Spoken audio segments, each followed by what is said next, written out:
بسم اللہ الرحمن الرحیم۔ معزز و مکرم سامعین، السلام علیکم ورحمۃ اللہ وبرکاتہ۔ قرآن حکیم اور ہماری زندگی کے گزشتہ 6 پروگراموں میں ہم نے سورہ احقاف کی آیات کریمہ 17 تا 35 اور سورہ محمد صلی اللہ علیہ وسلم کی آیات 1 تا 3 کا ترجمہ اور تفسیر سننے کی سعادت حاصل کی تھی۔ آج کی اس نشست میں ان مضامین کا خلاصہ پیش کرنے کی سعادت حاصل کی جائے گی۔ پروگرام نمبر 1 میں آیات 17 تا 18 کے مضامین میں والدین کے بارے میں وصیت، نیک بندوں کی دعا اور ان کا اجر، نافرمانوں کا عناد و انکار اور ان کی سزا بیان ہوئی تھی۔ ان آیات کریمہ میں انسانوں کو تاکید کی گئی ہے کہ وہ اپنے والدین کے ساتھ حسن سلوک سے پیش آئیں۔ والدین اپنی اولاد کی دیکھ بھال اور پرورش اور پرداخت میں جان و مال لگاتے ہیں، اپنا آرام قربان کرتے ہیں، مشقت برداشت کرتے ہیں، اس لیے ان کی اطاعت اور ان کے ساتھ حسن سلوک کا حکم دیا گیا۔ اور جو لوگ والدین کی نافرمانی کرتے ہیں ان کے بارے میں فرمایا کہ یہ لوگ خسارہ والے ہیں۔ دوسرے پروگرام میں آیات 19 تا 20 میں فرمایا کہ لوگوں کے اعمال کے مطابق ان کے درجات ہیں، تاکہ اللہ تعالیٰ ان کے اعمال کی پوری جزا دے دے اور کسی پر بھی ظلم نہیں کیا جائے گا۔ پھر کافروں کو ان کے اعمال کے مطابق جب آگ پر پیش کیا جائے گا تو ان سے کہا جائے گا کہ تم لوگوں نے اپنی دنیاوی زندگی میں اپنی لذتوں کو ختم کر لیا اور ان سے نفع حاصل کر لیا، سو قیامت کے دن ان کو سزا کے طور پر ذلت کا عذاب دیا جائے گا۔ یہ اس لیے ہوگا کہ وہ زمین میں ناحق تکبر کرتے تھے اور نافرمانی کرتے تھے۔ تیسرے پروگرام میں آیات 21 تا 26 میں حضرت ہود علیہ السلام اور ان کی قوم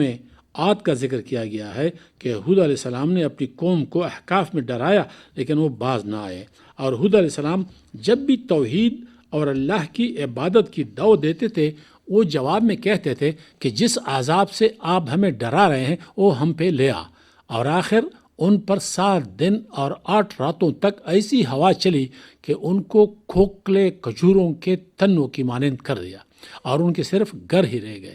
چوتھے پروگرام میں آیات 27 تا 32 میں بھی قوم عاد کی بت پرستی کا ذکر ہے جس کے سبب وہ گمراہی میں پڑے رہے۔ ان ہی آیات کریمہ میں آگے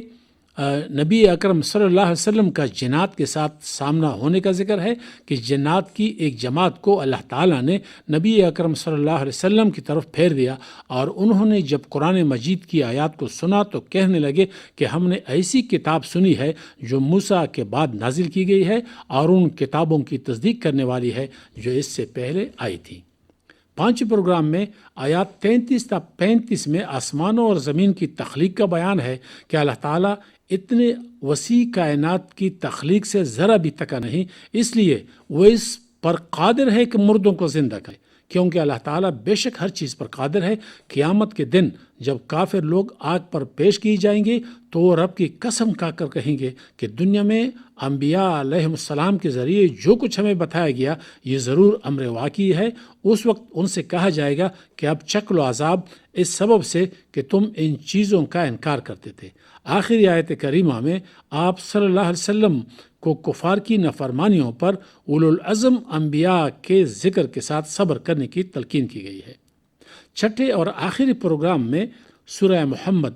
آیات 1 تا 3 میں کفار کے کفر اور اللہ کے راستہ سے لوگوں کو روکنے کے سبب ان کے اعمال ضائع ہونے کا ذکر ہے، جبکہ جن لوگوں نے محمد رسول اللہ صلی اللہ علیہ وسلم پر نازل ہونے والی تعلیمات پر ایمان لایا، اللہ ان کے گناہوں کا کفارہ فرما دے گا اور ان کے حال کو درست فرما دے گا۔ یہ اس وجہ سے کہ کافروں نے باطل کا اتباع کیا اور اہل ایمان نے حق کا اتباع کیا جو ان کے رب کی طرف سے ہے۔ اسی طرح اللہ تعالیٰ لوگوں کے لیے امثال یعنی احوال بیان فرماتا ہے۔ اللہ تعالیٰ ہمیں حق کا اتباع کرنے اور قرآن عظیم الشان کی تعلیمات پر عمل پیرا ہونے کی توفیق عطا فرمائے۔ وآخر دعوانا الحمدللہ رب العالمین۔